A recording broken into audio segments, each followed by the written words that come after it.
Hello everyone, this is WarriorDan, and normally for this video I like to go to Steam and find games that are interesting and unique and that catch my eye. Sometimes they're sent directly to me by developers, sometimes I just buy a game on Steam and see where that leads me. But when I was doing the recording for this video, I looked on the Steam store, and well, after taking some time to look on the Steam store for a new game to do a what is the point of video on, and subsequently feeling the life force drained out of me as I looked upon all the garbage featured on the Steam Early Access section of the site as well as the main Steam page, I ended up deciding to go with something different so as to not completely lose my will to live. Today instead I'm going to be going back to my roots and actually reviewing a indie game that is not on Steam, a game that by and large has been completely ignored by the mainstream media and I found to be quite interesting in many ways. Today's game of interest is a rather unheard of indie horror game by the name of Contemp, not to be confused with contempt as in to hate something. No, that's not what we're talking about.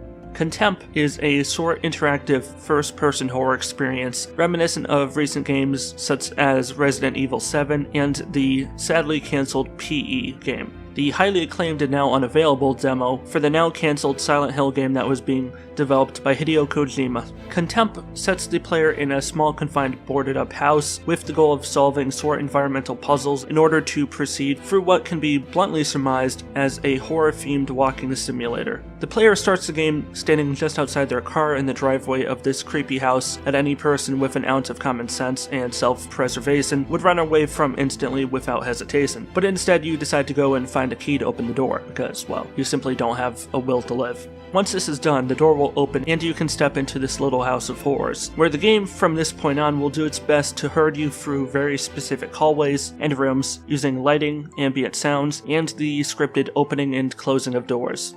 For a small independent game produced as a student project by a Swedish computer graphics artist, the visual presentation maintains an air of talent and finesse, with highly detailed, high-resolution rendered props, well-placed lighting, excellent sound design, and impressive character models and animations. The controls are optimized well for PC players, with the WASD controls being the default movement keys, left mouse acting as the interaction button, allowing players to interact with in-game objects, right mouse acts as a zoom-in button, giving players the ability to zoom in on whatever they are looking on. The zoom-in feature is a bit jerky, with the camera quickly cutting from the standard first-person perspective to the zoomed-in perspective like a movie cutting between one take and another without warning. Given the implementation, it might have been better to go with a more gradual zoom-in effect as most horror games have traditionally done. However, here that is not the case. The game pulls off several well-timed minor jump scares that successfully add to the tension without becoming inherently distracting to the gameplay, leading up to the final jump scare, which acts as the climax of the game, after which point the game basically ends unceremoniously.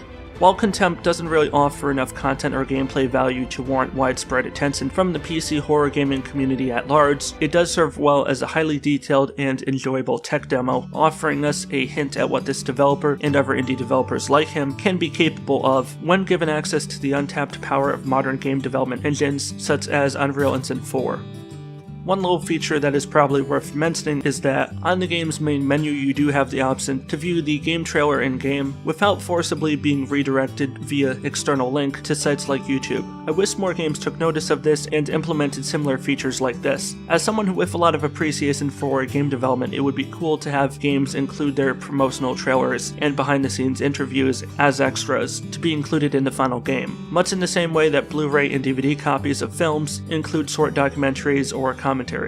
Granted, this is a pretty minor feature, but one that I found personally interesting, and in a very specific way sets this game apart from most other games in its genre, and that really tells you a lot about the current atmosphere in the modern game industry. The idea that a 10-minute long, first-person interactive horror experience, developed and published by a single individual, with a limited budget and scope, can in some cases outpace the quality of games developed and published by massive development studios, which can include dozens or hundreds of programmers, dedicated quality assurance testers, and marketing teams. This is very indicative of how gaming as an industry has continued to change and evolve over the years, with some of the most powerful and flexible game engines and development softwares being easily, and in most cases freely, available to the mass public. The result has been the creative floodgates being wide open, making game development just as much of an art as it is a business. My final score for Contemp is a 8 out of 10. For a game originally built as a student project and released for free online, it puts many higher budget AAA and indie horror games to shame by its careful and not overused implementation of jump out scares, great attention to detail, and well optimized performance.